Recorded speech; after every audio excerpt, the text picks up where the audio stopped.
Welcome to Positive Recovery MD. If you're listening, chances are you want to create happiness around you and thrive in your life. We're glad you're here and you've come to the right place.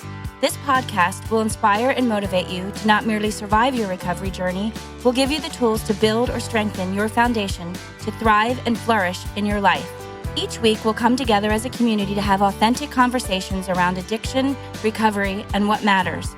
Growth and progress, not perfection. All while developing positive habits for you to utilize in your life.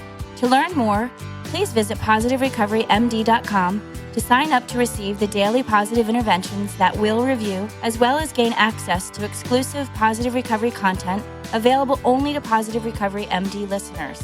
All right, let's get started.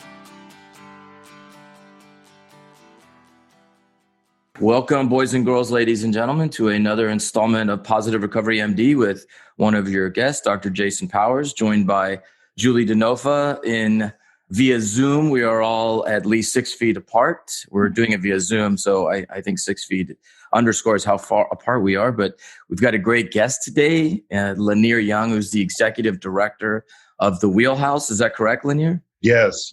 I've been executive director for 3 years. Awesome. You can't see photos, but he's got some awesome photos. I know he likes to ride a motorcycle. I know he's done some lip sync on TikTok, whatever that is. Oh my God. We were just laughing so hard prepping for this podcast. I was showing it with some of the folks that I work with, and it is hysterical. Like, I love your lip syncing. I'm having a ball doing it. That's what you get when you hire a social media consultant. I've had a ball with it. That's awesome. In a second, we're going to ask you, Lanier, to tell your story. But what I found, I guess, so admirable and generous and loving about sort of some of the questions that we ask our guests to answer is that he's just one of those rare individuals that like authentically feels lucky to bring service to others, and not in the way that's pandering, but it just seems like a saint on this planet. And it's people like you, Lanier, that give me hope, right? You're what's called a giver. People fall into categories of givers, takers, or matchers. And, that's the work of Adam Grant at UPenn, but that's for another podcast, ladies and gentlemen. So Lanier, without further ado, tell us briefly or not so briefly what happened, what it was like, and what life's for you now.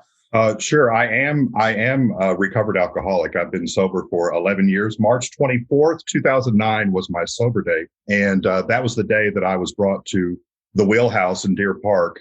Before that, I was homeless. I was in and out of jail.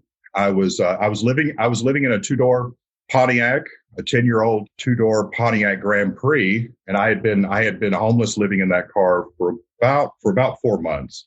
And at the time, I had a dinner theater company, and the dinner theater company performed 4 to 6 shows a year. We had performed for about 6 years at that point in Italian restaurants in Clear Lake. My business partner, I owned 50% of it. My business partner, the last time that I had gotten out of jail, sat me down with the owner of one of the restaurants, and they confronted me about the lying and the drinking that I was doing, the thieving that I was doing, in my alcoholism. So I denied being a thief. I denied being a liar. And I said that I had a drinking problem. And I stormed out of that office because I did not want to deal with them anymore. And I found myself in the parking lot, and I would not say that I was praying, but I was asking over and over and over, what do I do, God? What do I do? What do I do, God? What do I do? What do I do? What do I do? That was a mantra that was going through my head, whether it was divine intervention or spirit, whether it was God speaking direct, or whether it was inspiration from that God that is deep down inside each and every one of us. I heard clear as a bell, stop lying, stop lying, stop lying, stop lying, over and over and over. So I told the truth. I said that I was an alcoholic, that I was a thief, that I was a liar, and you can do what you want with me. And what they decided to do, since we had no money, I had pretty much drained the bank accounts of that little dinner theater. I had not worked a real job in about a year and a half. I was making enough money off that dinner theater just to drink alcohol and not pay bills. They took me to the Wheelhouse. At the Wheelhouse, I was able to stay for 30 days at no cost. I was able to stay after that in transition into another dormitory, which allowed me to go look for a job, pay $82, secure employment, pay $82 a week. I ended up staying at the Wheelhouse for 7 months. I stayed in Deer Park, and I've been in Deer Park ever since. I continued to go to AA meetings. I have continued for 11 years to not only participate in service work in Alcoholics Anonymous, but also giving back and service work with the Wheelhouse. A lot of fundraising work that I've done, a lot of work with the board of directors that I've done, brought me to being hired as the executive director in 2018. Because a lot of our listeners aren't from Houston, could you explain exactly what the Wheelhouse is? The Wheelhouse was started, I would not say founded, but started in 1952. There was a man named Hub Carroll who was living in Deer Park, Texas. He found himself in the hospital. His wife was being told that he was in organ failure, and he walked out of that hospital and walked through the 12 steps of Alcoholics Anonymous with a sponsor and continued to go to meetings with Alcoholics Anonymous. He stayed sober. He decided, with his wife's permission, to start working with men. And the way he worked with men is the way we work with men today. He opened up his doors to his home. Men were told that if you don't want to follow our rules, you can pack your things and move around. The only thing you have to do here is follow the house rules, which is basically just keep things clean and do your part and take the steps of Alcoholics Anonymous. The unique, as I have spoken with other people and networked, the unique thing about the Wheelhouse is we require men to get an AA sponsor. We require men to walk through the first 8 steps before they complete their 30 days. We do not intervene with any kind of medical or therapeutic intervention. We do not do any behavior modification intervention. We simply offer the program of recovery out of the Big Book of Alcoholics Anonymous. So the way that Hub Carroll did it in 1952, we continue to do that today. We are a nonprofit. Our nonprofit status was formed 2 years after Hub Carroll died in 1989. And we are in our 3rd building. We house 52 men. 21 of the men are in our free 30-day program, and the rest of the men are in our transition 3-month program. We have a program that's 2-phase, 4 months total, and men are welcome to stay after 4 months if they need more time to get their things back together. I think that's a good place to stop. What is the Wheelhouse categorized as? Is it a sober living / halfway house, what people consider a halfway house? Is it a IOP? Do you have what is it? Well, it's definitely not an IOP. We are not a licensed treatment facility in the state of Texas. We are not a medical facility. We are categorized as a faith-based only because we have the program of Alcoholics Anonymous as our program. So we're not aligned with any religion, but we are considered in the state of Texas a faith-based group home offering detox and rehab. We do not have any medical intervention for detox. We have a relationship with the local hospital and the local emergency services. We have what's called a sick man watch out of the classic stories out of the Big Book of Alcoholics Anonymous. That classic portrait of Bill and Bob sitting next to alcoholic number 3. We have a sick man watch like that. Men are taken to the hospital if they need to by emergency or by us once they finish detox. The program is not behavior modification and it's not peer-to-peer. However, it is a group home in a dormitory style setting whereby the steps are the only thing that we study, and men who have completed the program come back and walk men through the steps, mentor and sponsor men through the steps. And then after 30 days, they can move into a second dormitory and come and go to work, but they have to follow the house rules. So I guess to answer your question, technically we're a group home that focuses on faith-based recovery. Spiritually, we are simply we're nicknamed as the last house on the block. We also consider our home to belong to God. Nothing in it belongs to us. So there's a real focus on this is a home where men live and respect each other because that's what God wants us to do. Explain. Kind of went off on a tangent there. Sorry. Well, no, you're a deacon and the spirituality is a huge part of the Wheelhouse. So No, definitely. You answered well. I don't think you went down a rabbit hole yet, but I will try to take you down one.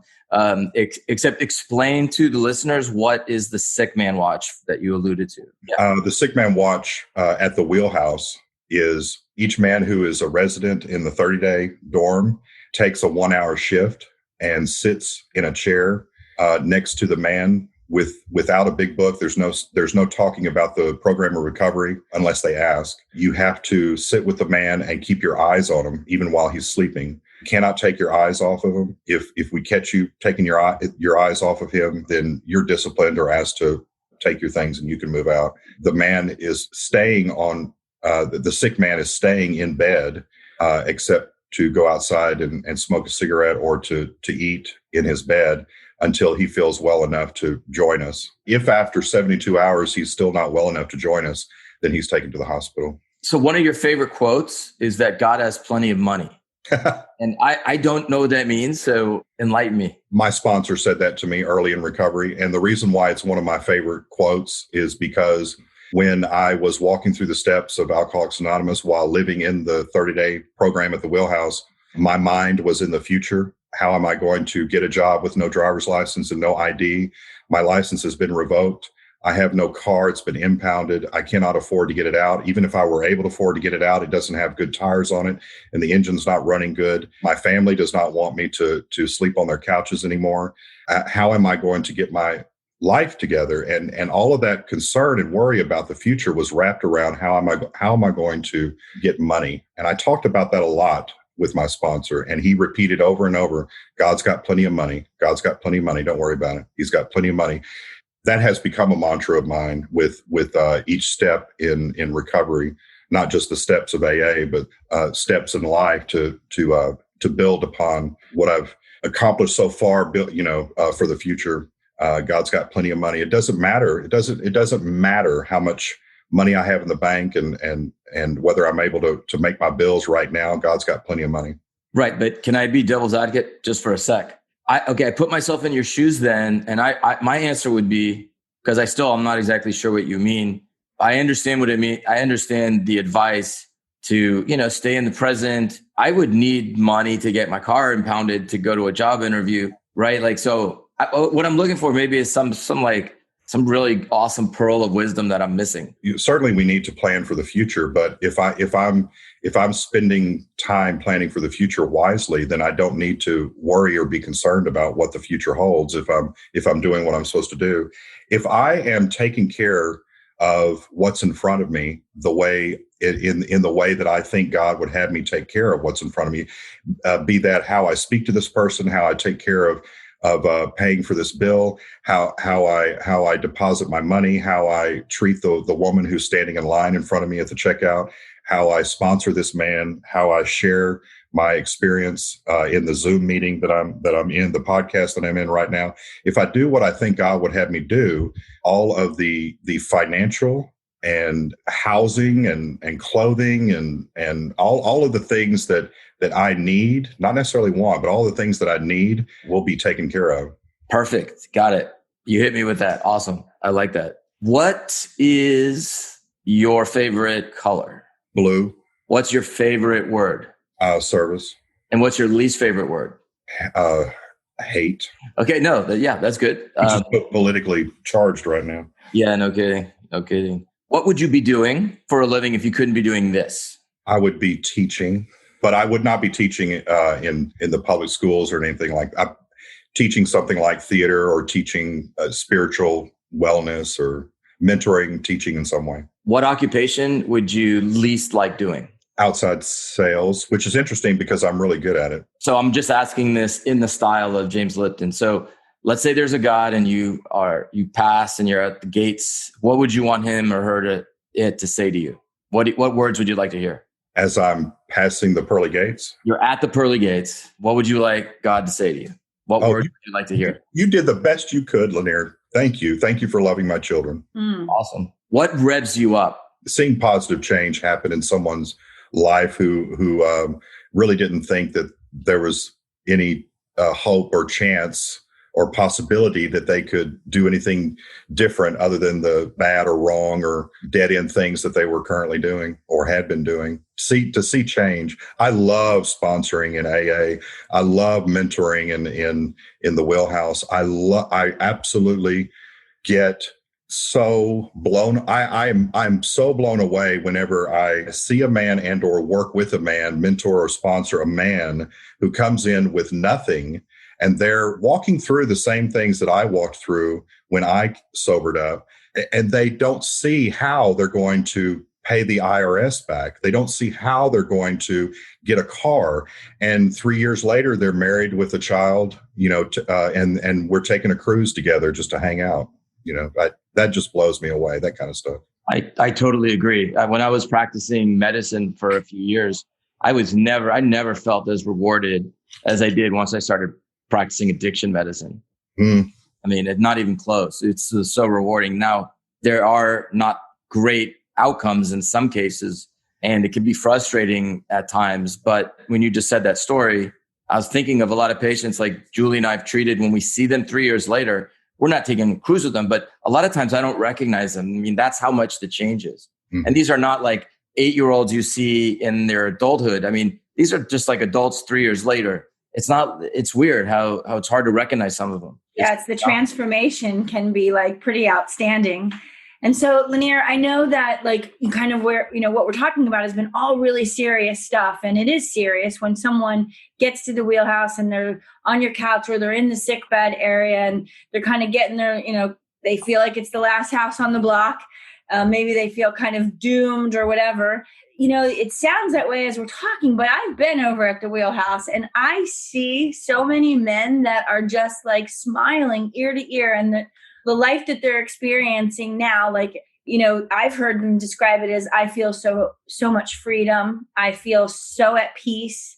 I feel so loved. And so like, how do you help them to transition into that way, into feeling that way? Like a lot of vulnerability. I've heard a lot of really amazing conversations taking place just, over there in your hall area, which by the way is beautiful. You guys have done a great job of renovating over there. It's so nice. But I hear just that peace, that joy, that excitement. And I know you know how to have fun in recovery. How do you instill that a little bit for the guys that are going through your program? Well, I will say that there's no formal way of teaching or mentoring men to enjoy life and have fun.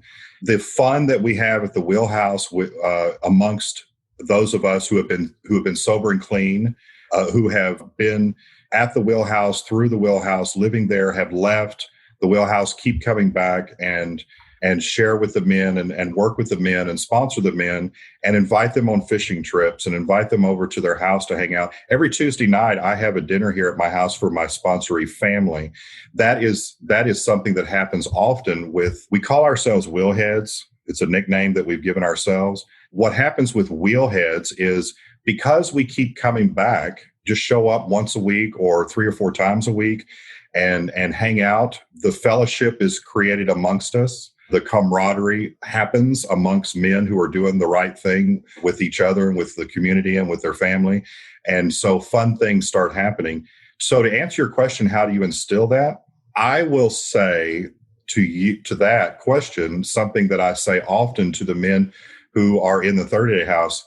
We have no program of addiction treatment at the Wheelhouse. We have a program of recovery that is found in this book called Alcoholics Anonymous. We're not putting together events. We're not putting together courses. We're not putting together workshops. We're not putting together buddy programs.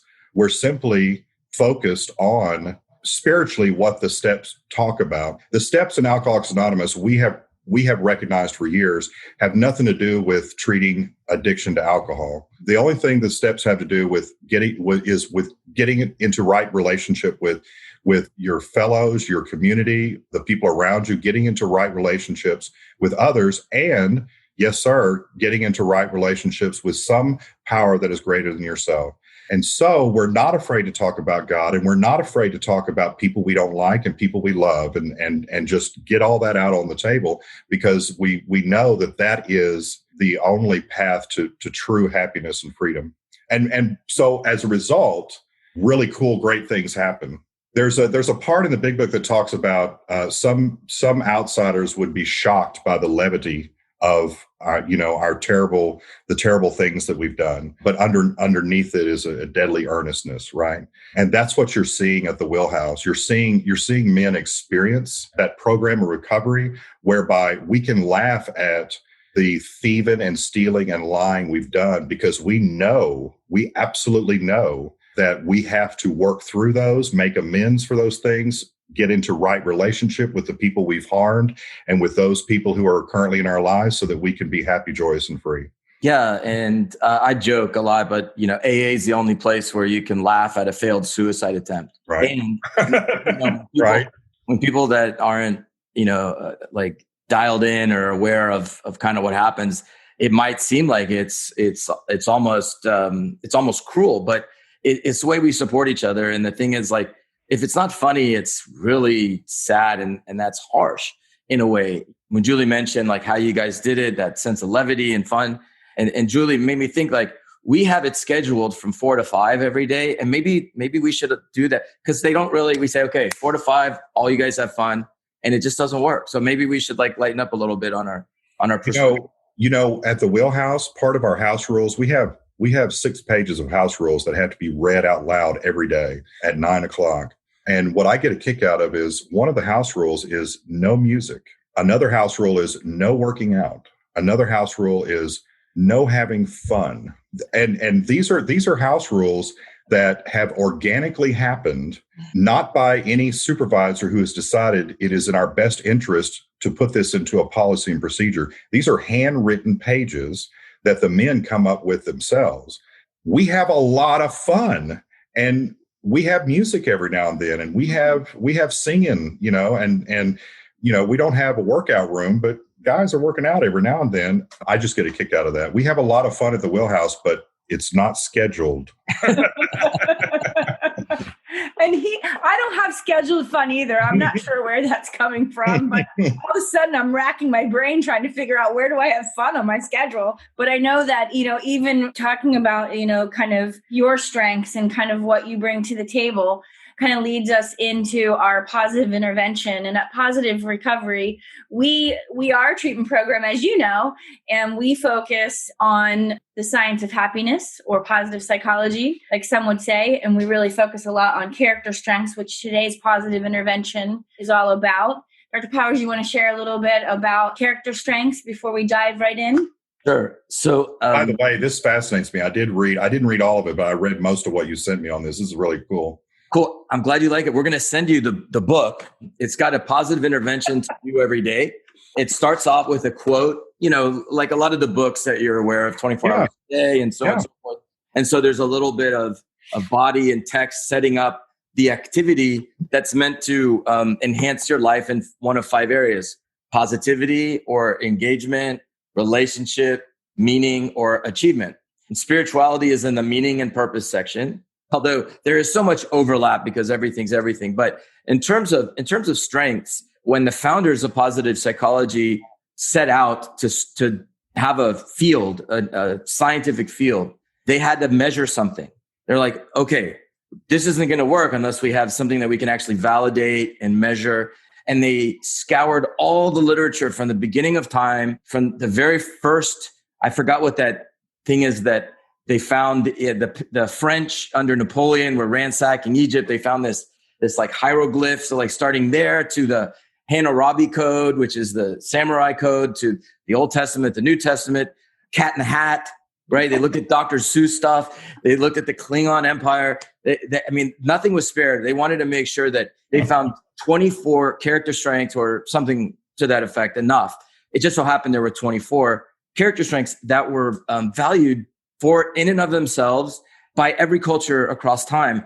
And there was one in particular that didn't make it, which is a very contemporary American virtue, which is individualism. That particular strength or that particular character strength is not valued in Asia. They have a saying like the tall bamboo gets cut.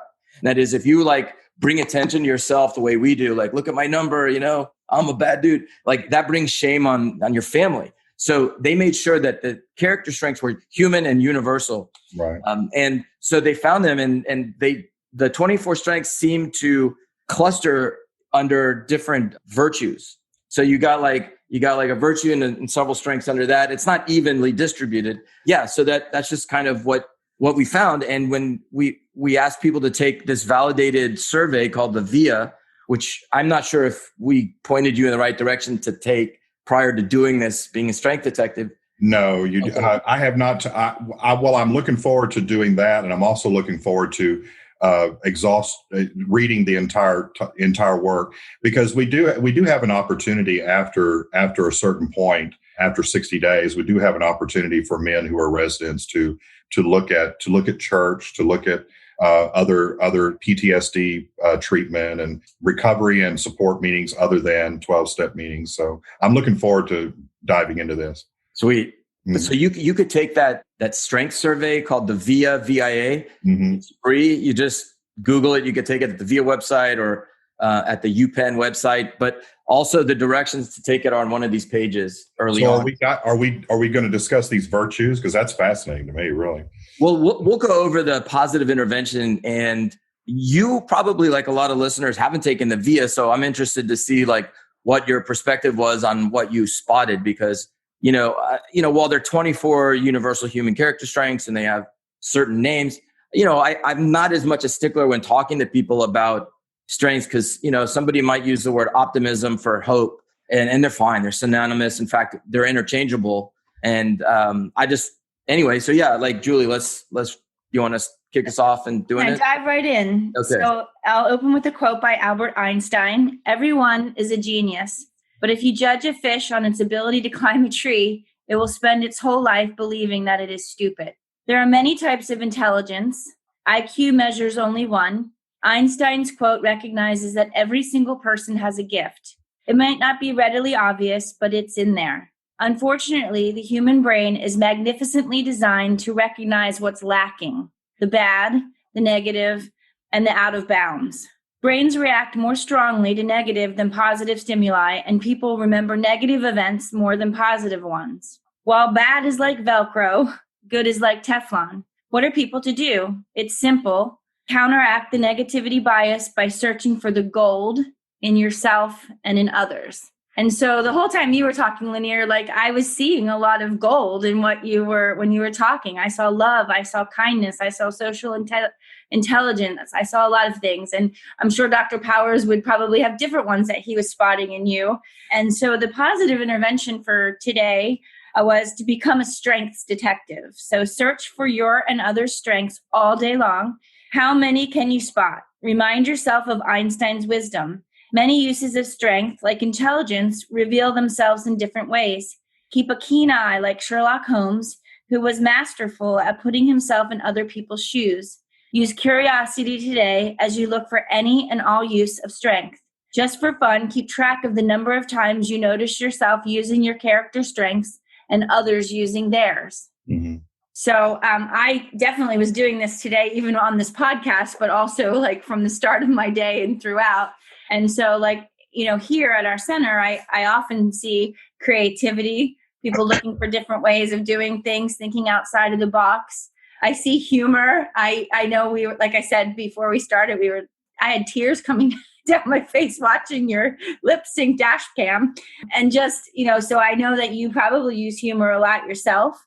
So just strength detecting, we do it with our clients, we do it with each other. We do it all the time, looking for what's right versus looking for what's wrong. Mm-hmm. I take an inventory every night.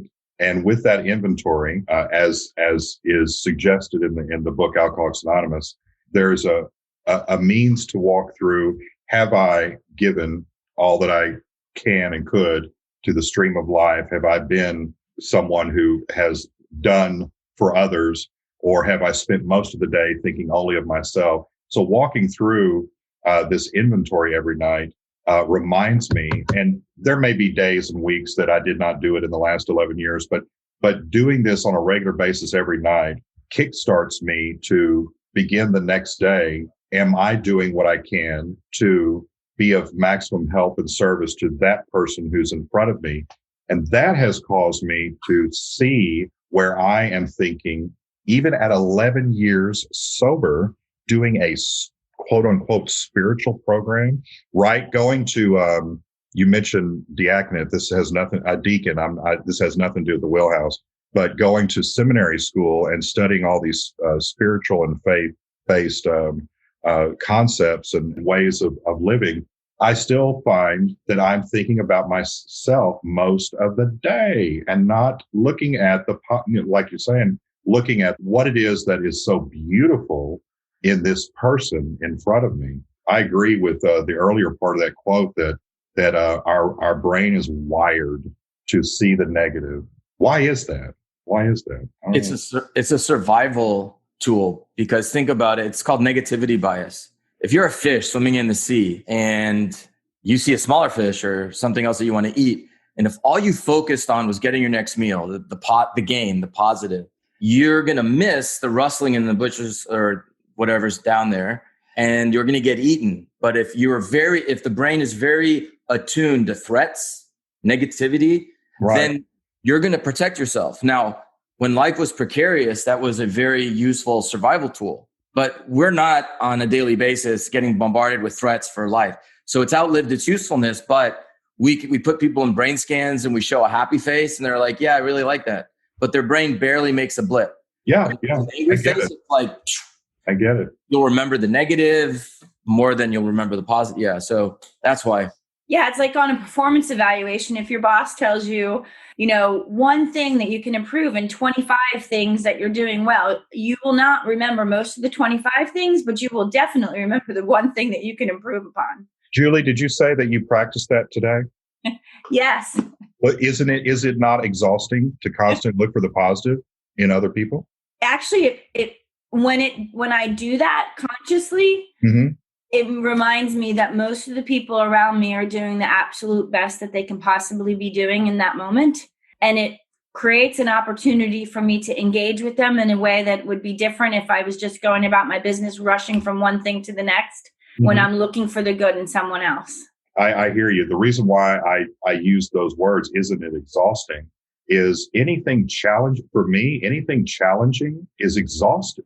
I'm using that word loosely.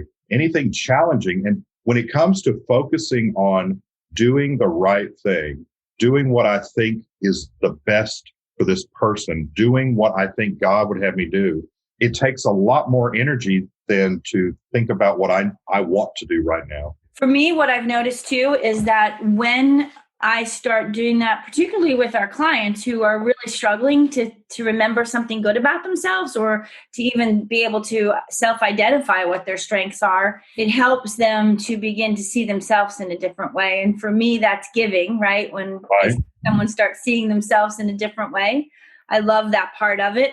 And hearing our clients start talking to each other that same way, where they are actually looking for the good in the other one instead of bitching about something that who stole my crackers or, why are your clothes on my bed or whatever the story is. It's interesting to watch because it then becomes habit and it actually creates a beautiful space for kind of getting to know people in a different way.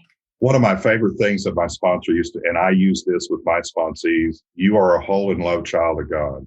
You are a whole and loved child. It took a number of times for him to say that to me over weeks for me to get the two parts there. I'm whole. I'm not broken. I'm whole and I'm loved.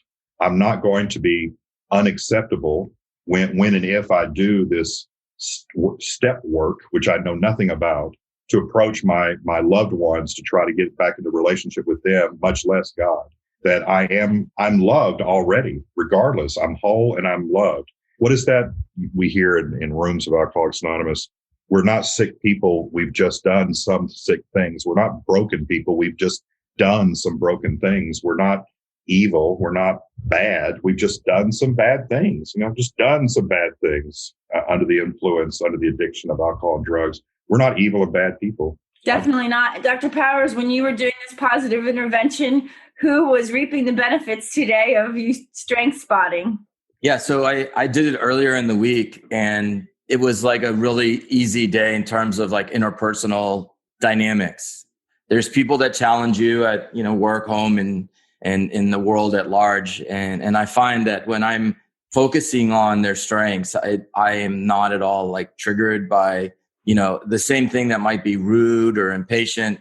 I'm not reactive to, say, but that's not always the case. So, this is something I kind of try to do on a daily basis. Yeah, I hear you on that. I guess too, I can remember a time when I was first being trained by you many years ago in positive recovery curriculum about people who overutilize their strength, and so that can happen too. I mean, right now we're focusing on strength spotting, but sometimes people overutilize stuff and it just comes out a little sideways. So, right. I mean, anybody can, potentially overuse or underuse a strength. It's about finding the golden mean where you're not overdoing curiosity or underdoing curiosity, but you're sort of in the right amount. And we could all do it, and certain strengths show up in different, environments. And it's just one of those things that it's like, kind of like every time you read the big book, Lanier, I'm sure you're like, hey, where did they put that word in? It's like right. every time I do a training, I train others in strengths, or I do like an intervention, I'm always aware of something new that I may have not picked up, but I just love learning that way. And it's great exercise. There's, never ending amount of epiphanies. For sure. And Lanier, anything that you want to share about the Wheelhouse before we get ready to sign off? Do you have any upcoming events or anything that you want to share? We are in a really good place. I will say that we have such incredible support from the community, not just individuals and companies, but corporations in our community. During COVID-19, we typically have two major fundraisers we have for about 10 years. One is a golf tournament, which is actually 32 years old. And we have a motorcycle run, which is 13 years old. And we typically have a golf tournament in May. I had to reschedule that to September the 18th because of COVID. And then 2 weeks later, we had our monument run, which I could not do as a public event. I had to put a lot of it online and gather only the motorcycle riders. We ended up with the golf tournament. We ended up beating last year's record with donation revenue. It was incredible. Blew me away. Way to go! It Fantastic. Blew me away. And then the motorcycle run we have, which was October the 3rd. We have a motorcycle that we spend between $16,000 and $20,000 each year for the past 5 years on that, and then we raffle off tickets up to 3,500 tickets, and so we clear in donations between $60,000 and $70,000 in revenue in donations. This year, because of COVID, I was nervous because we would not be able to go to all the festivals and rodeos and gatherings that we go to. So, and we weren't able to. We weren't able to go to any gatherings this year. We ended up selling 2,600 tickets out of 3,500. Wow. And I was able to secure for the first time someone who personally wrote a $20,000 check to sponsor the motorcycle. Wow. And the winner of the motorcycle gave it back to us. Get out. That is amazing. How generous. Wow. So the Wheelhouse is doing really good. We're going to have a Giving Tuesday campaign on the nationally appointed Giving Tuesday, which is, what is that? The first Tuesday of December. I think it's December 1st, actually. So we're going to have a Giving Tuesday campaign. We're going to have an awareness event in February, which will precede by about 2 weeks a capital campaign project in March for a new building that we're building right next door, which will be 21 beds in transitional housing, which will be your typical 3/4 sober living. Roommates, 2 men to a room, come and go as you please with certain rules in place. And then we're going to have our golf tournament in May of next year. We're going to have our motorcycle run next October, the first Friday of October. The wheelhouse.org is where you can go to learn more about the Wheelhouse, and where you can go to look at the donation page to see if there are supplies or resources that you can send our way and or monetary. You can take a look at the donation button for monetary. You can decide if you want to make a donation that will cover the cost of a man for his 30-day program, which is about $200. It costs $9 a day. Shut up. Wait, it's $200 for 30 days?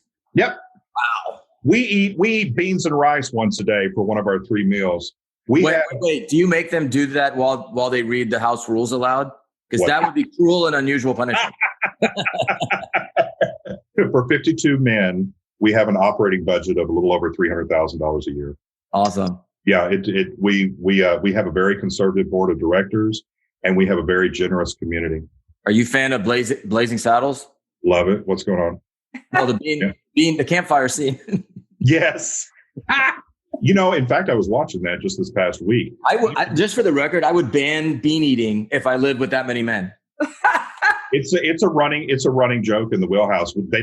They switch between lunch and breakfast. One day it'll be lunch, and one day it'll be dinner, not breakfast.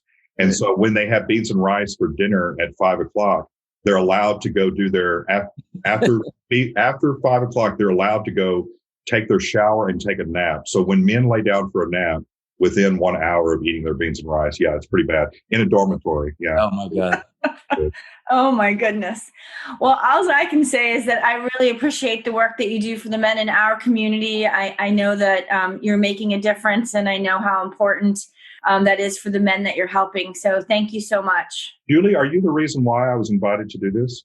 It was all me. It was you, Dave? No, I'm kidding. Yeah. I was joking.